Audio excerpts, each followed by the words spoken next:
How Atheists Can Help Resolve the Arab-Israeli Dispute, by Marvin Brown. Excerpted from American Atheist, a journal of atheist news and thought, July/August 2010 issue, pages 19 through 21. So, Tex, are we ready? Yes, Rex, whenever you are. Nice new shirt, by the way.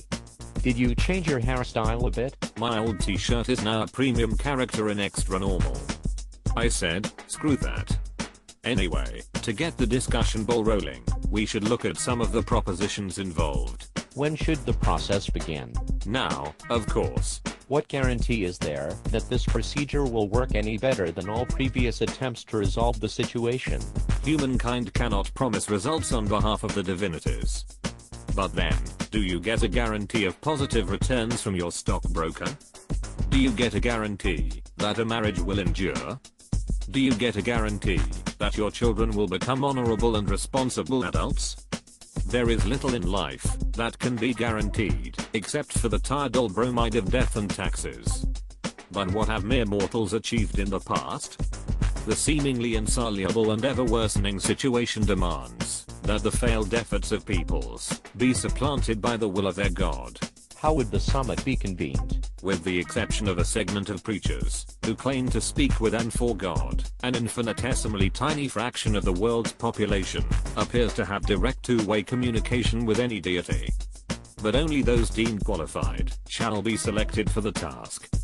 They would be the messengers to the gods. What is the determination of qualified? A process of elimination would screen out those obviously not suited, including but not limited to, clergy, not only of the Hebrews and Muslims, but also those of other denominations too wedded to their dogmas, or who have axes to grind on behalf of their own followers. Atheists and agnostics, who by definition cannot communicate with any god because of their denial or doubt of the existence of a deity, could not qualify as messengers, but would be ideal in acting as impartial selectors. Who, then, is left? There are only 15 department heads and the vice president in the cabinet of the United States government, composed, we are led to believe, of the best minds and capabilities of the nation. That number is less than 1/1000th of 1% of America's population. Surely, by scouting the entire globe for great minds of impeccable fairness and objectivity, we ought to be able to find an equal number of capable, responsible, credible and willing persons from the fields of science, academics, and Nobel winners to staff the selection panel for choosing messengers of God, Allah Joan of Arc. Some, if too aggressive in proclaiming their relationship, might have been deemed dangerous to themselves or others and may thus be incarcerated. But they could be included in a pool of rare talents that would be ideal for this special mission. What if the only person available to represent a specific religion is committed to a psychiatric ward? If he or she is otherwise qualified, what's wrong with that? If tests show them capable of reasoning logically and communicating effectively, could they be any less able than the investment bankers, mortgage brokers, real estate developers, hedge fund managers, the theater of the absurd that is called Congress, the cataleptic Federal Reserve Bank or neglectful government regulators, the ostensible leaders and masters of the universe who so brilliantly brought the nation, yea even the world, to the worst economic situation since the Great Depression? How would these so-called messengers proceed with the process of summoning the deities to a meeting? By whatever means work. Prayer, supplication, drug-induced trances, etc. Selectees could determine on their own which method works best for them. But nothing should be ruled out. Who among us is ready to declare which channel of communication best reaches God and elicits a response? Who knows which Moses or Mohammed or Mormonism founder Joseph Smith or other messengers of God may arise from such proceedings? Suppose the messengers do succeed in reaching their gods. How would we know the response of the deities and the willingness of the disputants to accept them? Well, if a stringent and intensive selection process is carried out thoroughly and properly, we must have faith in the process that it would be incumbent on the parties to accept their findings.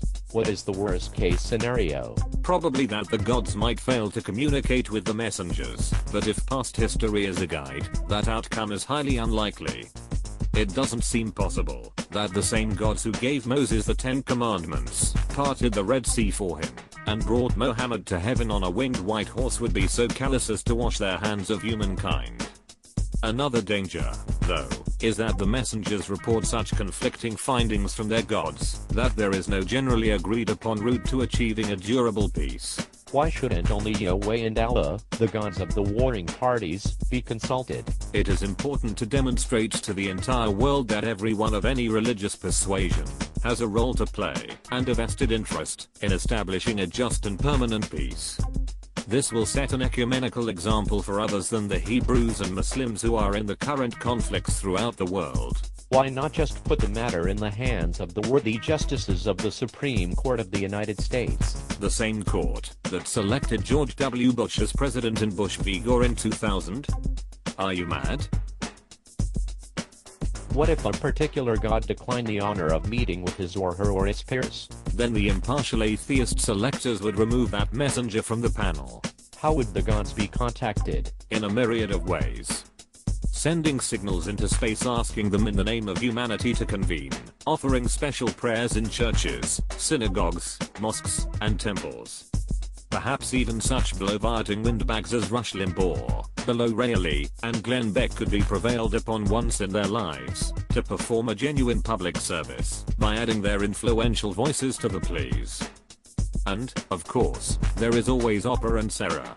What specific issues would the supreme beings be asked to resolve? Why, re-establishment of brotherly love between warring Semitic factions, political boundaries, joint rule, restoration of trust, voting rights, social and cultural ties, just for starters.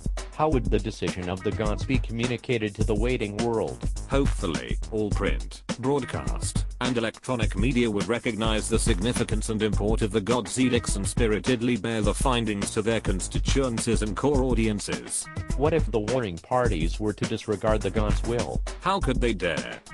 Jews have been beseeching Yahweh to bring peace to Israel and restore the glories of Jerusalem for some 290 generations over nearly 6,000 years.